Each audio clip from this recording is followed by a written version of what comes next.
రండి యెహోవా నామాన్ని బట్టి యెహోవాను బట్టి ఉత్సాహగానము చేద్దాము. యెహోవా దేవుని గొప్పతనాన్ని బట్టి ఆయనకు కీర్తనలు పాడదాము. మన రక్షణ దుర్గమును బట్టి సంతోషగానము చేయుదము రండి అని కీర్తనకారుడు ఆయన యందు విశ్వాసముంచిన వారిని, ఆయనను ఆరాధించేటువంటి ప్రజలను దేవుని సన్నిధికి ఆహ్వానిస్తూ ఉన్నాడు, పిలుస్తూ ఉన్నాడు. రండి, మన దుర్గమైన దేవుణ్ణి, మనకు ఆశ్రయమైనటువంటి దేవుణ్ణి కీర్తనలతో స్తుతించుదాం, రండి ఉత్సహించి సంతోషించుదాం అని అనేకులను దేవుని దగ్గరకు పిలుస్తున్నట్టుగా ఇక్కడ కీర్తనకారుడు చెప్తా ఉన్నాడు. దేవునికి స్తోత్రం. ఇప్పుడు చదవండి 2వ చరణం. కృతజ్ఞతాస్తుతులతో ఆయన సన్నిధికి వచ్చేదము, కీర్తనలు పాడుచు ఆయన పేరట సంతోషగానము చేయుదము. యెహోవా మహాదేవుడు. కీర్తనలు పాడుదాం, సంతోషంగా ఆయన్ను స్తుతించుదాం, ఆయన సన్నిధికి రండి. ఎందుకంటే ఆయన మహాదేవుడు. మన దేవుడు మహాదేవుడు, గొప్ప దేవుడు. దేవునికి స్తోత్రం. అందుకనే మనల్ని ఈ విధంగా ఉంచినందుకు, ఆయన మనకు దేవుడిగా ఉన్నందుకు, మనము ఆయనకు స్వాస్థ్యంగా ఉన్నందుకు, ఆయన ప్రజలమైనందుకు మనము ఆయన సన్నిధిలో పాటలు పాడదాం రండి, కీర్తనలు పాడదాం రండి, స్తుతించుదాం రండి, గానం చేద్దాం రండి, హృదయపూర్వకంగా మన దుర్గమైన దేవుణ్ణి ఆరాధించుదాము రండి అని కీర్తనకారుడు ప్రజలను పిలుస్తూ ఉన్నాడు. దేవునికి స్తోత్రం. చదవండి 3వ. యెహోవా మహాదేవుడు, దేవతలందరికీ పైన మహాత్మ్యము గల మహారాజు. మన దేవుడు మహాత్మ్యము గల మహారాజు, మహాదేవుడు. ఆయన దేవతలందరికంటే, అంటే దేవుళ్ళుగా పిలువబడుతున్న వారికంటే, దేవతలుగా పిలువబడుతున్న వారికంటే, మహానుభావుల కంటే ఆయన మహాత్మ్యము గల మహారాజు. ఆయన మహారాజు. రాజులు ఎంతోమంది భూరాజులు ఉంటే ఉండొచ్చు, కానీ భూమి మీద గొప్పగా జీవించిన వ్యక్తులు, గొప్పగా పరిపాలన చేసిన వ్యక్తులు ఉంటే ఉండొచ్చు, కానీ మన దేవుడు మాత్రము మహారాజు. రాజులకు రాజు, ప్రభువులకు ప్రభు. దేవునికి స్తోత్రం. అందుకనే రండి, దేవుని ఆరాధన చేద్దాం రండి, మన దేవుని నామాన్ని గొప్ప చేద్దాం రండి అని కీర్తనకారుడు పిలుస్తూ ఉన్నాడు. పర్వత శిఖరములైనవే, సముద్రం ఆయనదే, ఆయన దాన్ని కలుగజేసెను. పర్వతాలు సృష్టించిన వాడు మన దేవుడు, సృష్టికర్త. భూమి ఆకాశాలను కలుగజేసిన వాడు, సృష్టించిన వాడు ఆయనే. అందుకనే ఆయన మహాదేవుడు, మహాత్మ్యము గల దేవుడు. అందుకే మీరందరూ దేవుణ్ణి ఆరాధించడానికి, ఈ దేవుణ్ణి ఆరాధించడానికి రండి అని ఆహ్వానిస్తున్నట్టుగా ఇక్కడ కీర్తనకారుడు చెప్తా ఉన్నాడు. చదవండి. సముద్రం ఆయనది, ఆయన దానిని కలుగజేసెను. ఆయన హస్తములు భూమిని నిర్మించెను. ఆయన మన దేవుడు, మనము ఆయన పాలించు ప్రజలం. ఆయన పాలించు ప్రజలము, ఆయన మేపు గొర్రెలము. అంటే సముద్రం ఆయనదే, పర్వతాలు ఆయనవే, ఆకాశం ఆయనదే, భూమి మీద కనిపిస్తున్నటువంటి ప్రతిదీ కూడా ఆయన నిర్మాణమే. భూమి మొత్తం కూడా ఆయన చేతులు నిర్మించినమాట. భూమిని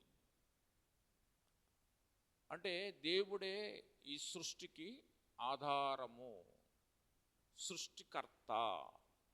అందుకనే సృష్టిని పూజించడం మానేసి సృష్టికర్త అయిన దేవుణ్ణి ఆరాధన చేయడానికి రండి. దేవతల కంటే మన దేవుడు మహారాజు, మహాత్మ్యము గల రాజు, ఆరాధనీయుడు, పూజ్యనీయుడు అని చెబుతున్నట్టుగా ఇక్కడ ఉంది. చదవండి. రండి, నమస్కారము చేసి సాగిలపడుదము. నమస్కారము చేసి సాగిలపడుదము. సాగిలపట్టమంటే భూమికి పూర్తిగా బొక్కబోర్లపడి ఆయన ఎదుట సాష్టాంగ వందనం చేయడం, సాగిలపడడం. నమస్కారం చేద్దాం రండి, సాగిలపడదాం రండి, సాష్టాంగ వందనం చేద్దాం రండి. ఎందుకంటే భూమిని నిర్మించిన వాడు ఆయనే. ఈ భూమి మీద మనకి ఉనికినిచ్చి ఈ విధంగా జీవింపజేస్తున్నవాడు ఆయనే. రండి అని మనల్ని సృజించిన యెహోవా సన్నిధిని మోకరించుదము. మనల్ని సృజించిన, మనల్ని పుట్టించిన ఆదాము దగ్గర నుంచి భూలోక వంశాలన్నిటినీ, మానవ జాతిని అంతటినీ కూడా పుట్టించినటువంటి, సృష్టించినటువంటి ఆ దేవుని సన్నిధిలో మోకరించుదము రండి. మోకరించుదాం రండి అంటే ప్రార్థన చేద్దాం రండి, కృతజ్ఞత చెప్పుదాం రండి అని కీర్తనకారుడు పిలుస్తూ ఉన్నాడు. మీరు ఆయన మాటలు నేడు అంగీకరించినట్లయితే ఎంత మేలు. అంటే ఆరాధించటానికి పిలుస్తున్నాడు, స్తుతించటానికి పిలుస్తున్నాడు. దేవుడు ఇచ్చినటువంటి ఈ జీవాన్ని బట్టి దేవుని ఆరాధన చేయడానికి, దేవుడిచ్చినటువంటి ఈ వసతులను బట్టి, దేవుడిచ్చినటువంటి సృష్టిని బట్టి, దేవుడు నిర్మించినటువంటి ఈ భూమిని, ఆకాశాన్ని బట్టి, అన్నిటిని బట్టి దేవుణ్ణి స్తుతించుదాము రండి అని పిలుస్తూ, ఈ ఆహ్వానాన్ని మీరు తీసుకొని వచ్చి ఆరాధన చేస్తే మీకు ఎంత మేలు అంటున్నాడు. మళ్ళీ చదవండి ఆ మాట. రండి, నమస్కారము చేసి సాగిలపడదము. మనల్ని సృజించిన యెహోవా సన్నిధిని మోకరించుదము. నేడు మీరు ఆయన మాటలు అంగీకరించిన ఎడల ఎంత మేలు, ఎంత మేలు. అంటే స్తుతించడానికి, గణపరచడానికి పిలుస్తున్నాను కదా నేను. ఈ మాట అంగీకరించి దైవ సన్నిధికి వచ్చి మోకరించి ప్రార్థన చేయగలిగితే, స్తుతించగలిగితే మీకు ఎంతో మేలు. ఆయన మాటలు అంగీకరిస్తే ఎంతో మేలు అంటున్నాడు. దేవునికి స్తోత్రం. చదవండి. అరణ్యమందు మెరీబా యొద్ద మీరు కఠినపరుచుకొనినట్లు, మస్సా దినమందు మీరు కఠినపరుచుకొనినట్లు మీ హృదయములు కఠినపరచుకొనకుడి. ఇది ఇశ్రాయేలు జనాంగాన్ని ఉద్దేశించి పలుకుతున్నటువంటి మాట, భక్తుడు మాట్లాడుతున్న మాట. మెరీబా జలముల యొద్ద మీ హృదయాలు కఠినపరుచుకున్నారు, మస్సా దినమందు మీ హృదయాలు కఠినపరుచుకున్నారు. అలాగ కఠినపరుచుకోకుండా దేవుణ్ణి ఆరాధించడానికి రండి, దేవుని మాటను నమ్మడానికి రండి, దేవుణ్ణి అనుసరించడానికి రండి, కీర్తనలు పాడడానికి రండి. ఆయన మనల్ని నిర్మించిన వాడు అని ఇక్కడ మాట్లాడుతూ ఉన్నాడు. అంటే గతంలో ఇశ్రాయేలు జనాంగం దేవుని ఎదుట కఠినపరుచుకున్నారు హృదయాలు. యాత్రలో కొనసాగుతున్నప్పుడు మాకు ఆహారం లేదని, వాటర్ లేదని, అదేవిధంగా మా పరిస్థితులు బాగాలేదని మోషే మీద సనిగి, మోషేను శోధించి విసిగించి, మోషేను మాత్రమే కాకుండా దేవుణ్ణి కూడా విసిగించి శోధించారు. శోధించి శోధించి శోధించి ఏం చేశారంటే వారికి కావాల్సింది పొందుకున్నారు. అలాగా మీరు ఉండొద్దు. అలాగా మీరు దేవుణ్ణి శోధించొద్దు, కఠినపరుచుకోవద్దు హృదయాలు, విశ్వాసమందు నిలకడగా ఉండండి అని మస్సా దినమున వారు కఠినపరుచుకున్నట్లుగా, మెరీబా జలముల యొద్ద వారు కఠినపరుచుకున్నట్లుగా మీ హృదయాలు కఠినపరుచుకోవద్దు. కఠినపరుచుకుంటే కొంత శిక్ష వచ్చింది. ఆ హృదయం హార్డ్ అయిపోతే, హృదయం కఠినత్వంగా మారిపోతే, ఈ మార్గములో సున్నితంగా నడవలేని పరిస్థితి వస్తే దేవుడు కూడా ఏం చేస్తాడంటే ఆ కఠినత్వాన్ని తగ్గించడానికి కొంత శ్రమ వారి జీవితాల్లో అనుమతిస్తాడు. వారికి అలాగే జరిగింది. వారు శోధించడం, ఎందుకు తీసుకొచ్చావని మోషేను తిట్టడం, రకరకాలుగా మాట్లాడడం, ఈ భౌతిక సంబంధమైనటువంటి వాటి కోసం యాత్రలో చాలా చాలా చాలా దేవుని మీద సనిగారు, గొనిగారు. అలాంటి సందర్భంలో వారి హృదయాలు కఠినమైపోయాయి. అచ్చట మీ పితరులు నన్ను పరీక్షించి శోధించి నా కార్యములు చూచిరి. దేవుడు మాట్లాడుతున్న మాట ఇది. ఇప్పుడు దాకేమో రండి రండి అని చెప్పి భక్తుడు పిలిచాడు, కీర్తనకారుడు పిలిచాడు. ఇప్పుడు దేవుడే మాట్లాడుతున్న మాట. ఏమంటున్నాడు? అచ్చట మీ పితరులు నన్ను పరీక్షించి శోధించి నా కార్యములు చూచిరి. ఎవరిని పరీక్షించారు? దేవుణ్ణి పరీక్షించారు. ఎవరిని శోధించారు? దేవుణ్ణి శోధించారు. అంటే దేవుని కార్యాల కొరకు దేవుణ్ణి శోధించారట, దేవుణ్ణి పరీక్షించారట, దేవుణ్ణి బాగా విసిగించి మరి ఏం చేశారంటే ఆ కార్యాలు పొందుకున్నారని లేఖనం చెబుతా ఉంది. దేవుడు మాట్లాడుతున్న మాట అన్నమాట. అలాగ మీరు కఠినపరుచుకోవద్దు. మస్సా దినమందు కఠినపరుచుకున్నట్లుగా, మెరీబా జలముల యొద్ద కఠినపరుచుకున్నట్లుగా మీరు మీ హృదయాలు కఠినపరుచుకోవద్దు. చదవండి. 40 ఏండ్ల కాలము ఆ తరము వారి వలన నేను విసిగి, వారు హృదయమున తప్పిపోవు ప్రజలు, వారు నా మార్గములు తెలుసుకొనలేదని అనుకొంటిని. దేవుడు అంటున్న మాట ఇది. 40 సంవత్సరాలు నా ప్రజలైనటువంటి ఇశ్రాయేలు జనాంగము నేను చేసినటువంటి మేలులు మర్చిపోయారు, హృదయాలు కఠినపరుచుకున్నారు, నన్ను విసిగించారు. వారిని చెర నుంచి విడిపిస్తే ఆ చెరలోంచి వస్తూ ఉన్న క్రమములో యాత్రలో 40 సంవత్సరాలు నన్ను విసిగించారు.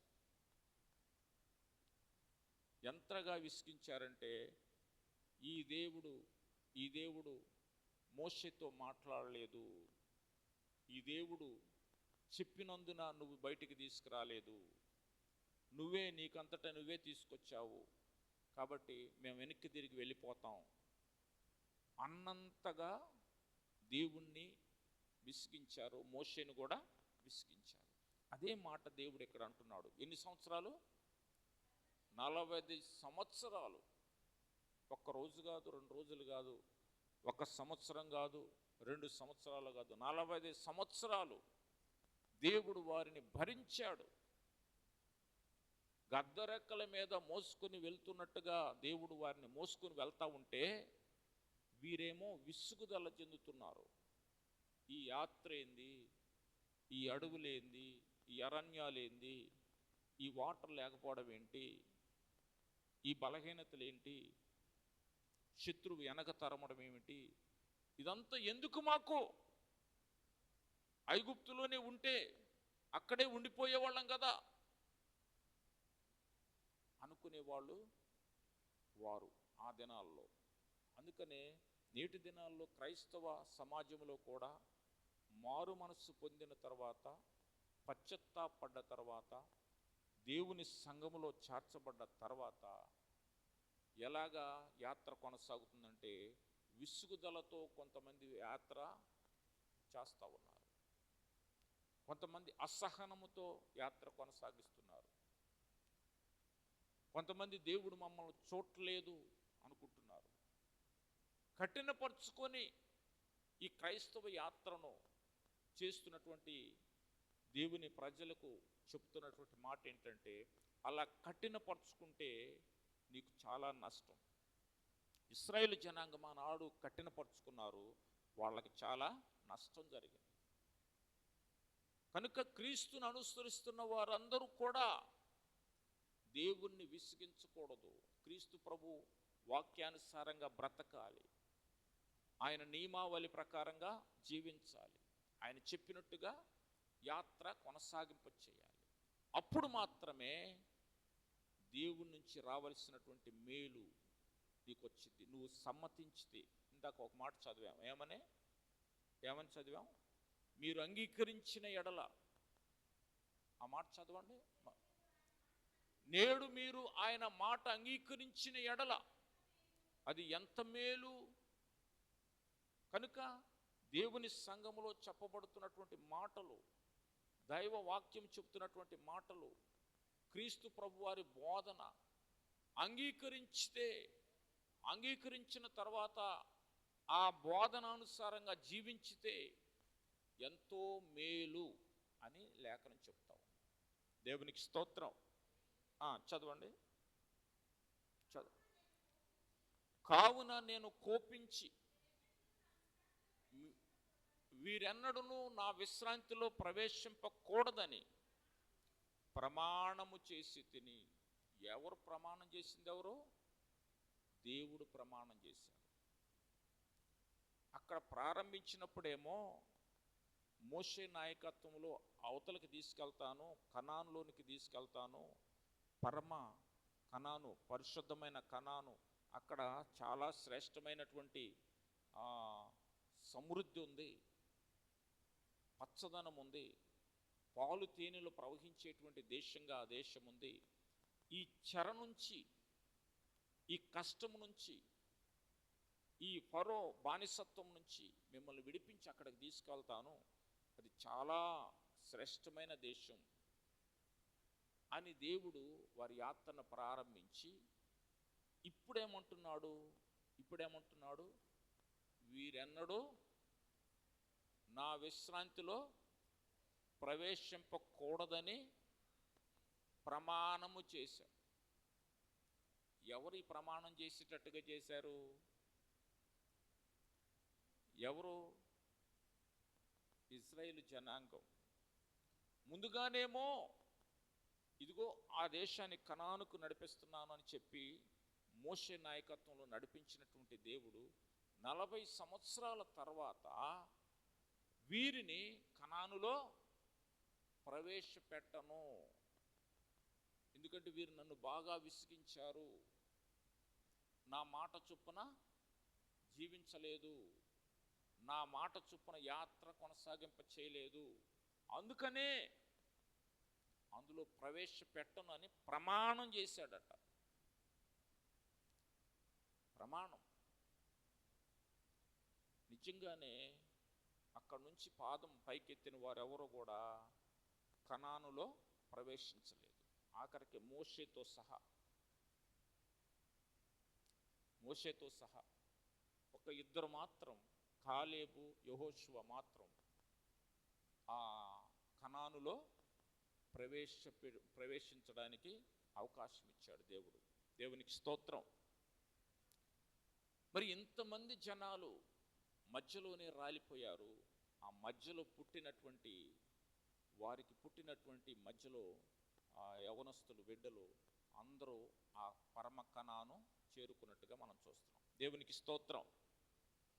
కనుక ఈ మాటలను బట్టి మనం ఏం నేర్చుకోవాలంటే, దేవునికి విసుగు కలిగించకూడదు.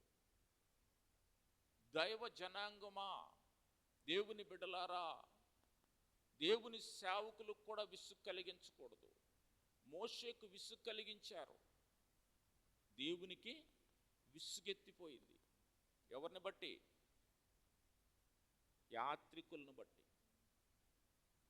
దేవుడేమో ఒక మహత్తరమైన ప్రణాళికతో, సదుద్దేశముతో చెర నుంచి విడిపించి కనానులోనికి ప్రవేశపెట్టాలని తన ప్రజలు, నా ప్రజలు, నేను ఏర్పాటు చేసుకున్నటువంటి అబ్రహాము జనాంగం అని దేవుడు వారిని ఓన్ చేసుకుని నడిపిస్తూ ఉంటే, వీరు మాత్రము దేవునికి ఇష్టకరంగా జీవించకుండా ఆయాసం కలిగించారు. మోషేకు ఆయాసం కలిగించారు. ఇబ్బందికరమైన పరిస్థితులను మోషే కలిగించారు. అయితే కీర్తనకారుడు ఏం చెప్తున్నాడంటే, ముందేమో రండి ఆరాధన చేద్దాం, రండి స్తుతించుదాం, మన ఆశ్రయదుర్గమైనటువంటి దేవుణ్ణి ఆరాధన చేద్దాం రండి, పాటలు పాడదాం రండి, గణపరచుదాం రండి, ఆయన సన్నిధిలో మోకరించుదాం రండి, సాగిలపడదాం రండి అని పిలిచి చాలా పర్ఫెక్ట్గా ఈ మార్గంలో నడవడం మంచిది అని చెప్పుతూ ఏమంటున్నాడంటే, ఒకవేళ ఇలా చేయకపోతే గతములో మన పూర్వీకుల అనుభవం ఉంది కదా, మన పూర్వీకుల అనుభవం మనకు కూడా ఎదురయ్యే ఛాన్సెస్ ఉన్నాయి. అందుకని సనగొద్దు, దేవుని మీద, సంఘం మీద సనగొద్దు. యేసుక్రీస్తు ప్రభువారు ఎక్కడ కూడా ఎవరిని బట్టి సనిగినట్టుగా లేదు, ఎక్కడ సనిగినట్టుగా లేదు. ఆయన దుఃఖపడ్డాడు, మనుషుల్ని బట్టి దుఃఖపడ్డాడు, కొంతమందిని హెచ్చరిక చేశాడు. అంతేగాని దేవుణ్ణి ఎరిగినటువంటి ప్రజలు, ముఖ్యంగా యేసుక్రీస్తు ప్రభు రక్తములో కడగబడ్డ ప్రజలకు ఎవరు కూడా విసుక్కోకూడదు, అసహనంగా ఉండకూడదు. యేసు ప్రభు వారు ఎక్కడ అసహనాన్ని ప్రదర్శించినట్టుగా లేదు. యేసుక్రీస్తు ప్రభు వారు తనకు విధించినటువంటి యాత్ర, దేవుడు విధించినటువంటి యాత్ర చాలా సక్సెస్ఫుల్గా ముగించాడు. దేవునికి స్తోత్రం. ఏంటి ప్రభువా, ఏంటి తండ్రి ఈ ప్రశ్నలేంటి, ఏంటి తండ్రి ఈ బాధలేంటి, ఏంటి తండ్రి అని ఎక్కడ కూడా తండ్రి అయిన దేవుణ్ణి అడగలేదు. యాత్రలో ఆయన 33.5 సంవత్సరాలు ఈ భూమి మీద ఉన్నాడు. 33.5 సంవత్సరాల్లో ఏనాడు కూడా తండ్రి అయిన దేవుని మీద తన యాత్రను బట్టి, తన శ్రమలను బట్టి, తనకు వస్తున్నటువంటి ప్రశ్నలను బట్టి, తనకు వస్తున్నటువంటి అవమానాలను బట్టి, నిందలను బట్టి ఏనాడు కూడా యేసు ప్రభువారు తండ్రి అయిన దేవుణ్ణి ప్రశ్నించలేదు, తండ్రి అయిన దేవునికి విసుగు కలిగించలేదు. ఆయన మాదిరికరంగా జీవించి ఆయన నమ్మిన వారికి మాదిరి చూపించి వెళ్ళాడు. అదే మాదిరిలో మనమందరము నడవాలని ఈ కీర్తన ద్వారా మనకి దేవుడు తెలియజేస్తూ ఉన్నాడు. దేవునికి స్తోత్రం. కాబట్టి ఏం కాన్షియస్ కలిగి ఉండాలంటే, మనం దేవుని చేత మనము నిర్మించబడ్డాము, దేవుని చేత ఈ భూమి మీదకి పంపించబడ్డాము. అందుకని దేవుణ్ణి ఆరాధించాలి, దేవుణ్ణి స్తుతించాలి, దేవుణ్ణి ఘనపరచాలి, దేవుణ్ణి మహిమపరచాలి, దేవుణ్ణి విసిగించకూడదు. ఏదైనా సమస్య ఉంటే దేవునికి వినయపూర్వకంగా విజ్ఞాపన చేయాలి, మనఃపూర్వకంగా దేవునికి చెప్పాలి అని ఇక్కడ కీర్తనకారుడు మనతో మాట్లాడుతూ ఉన్నాడు. దేవునికి స్తోత్రం. కఠినపరుచుకుంటే చాలా నష్టం ఉంది. సాఫ్ట్గా అయితే, సాత్వికమైనటువంటి మనస్సుతో ఈ యాత్రలో ముందుకు సాగితే పరమ కణానికి వెళ్ళడానికి దేవుడు మనందరి పట్ల కృప చూపిస్తాడు. దేవునికి స్తోత్రం. దేవుడు తన మాటలు దీవించుగాక. ప్రార్థన చేద్దాం. పరిశుద్ధుడా, నమ్మకము గల దేవా, నీకు వందనాలు. ఈ మాటలు మా హృదయాల్లో ముద్రించండి. ఈ మాటల ప్రకారంగా మేమందరము యాత్ర చేయడానికి సహాయం చేయమని, మా మనస్సులు మా హృదయాలు కఠినపరచుకోకుండా ప్రభువా నా తండ్రి సాత్వికమైనటువంటి నాయన హృదయాలు కలిగి నీ మాటకు లోబడి నాయన మా యాత్రలో నాయన ముందుకు సాగునట్లుగా సహాయం చేయమని, పరమకణాను చేరే వరకు నాయన నీ దృష్టి మా మీద ఉంచి నడిపించమని యేసు నామములో ప్రార్థిస్తున్నాము తండ్రి. ఆమెన్.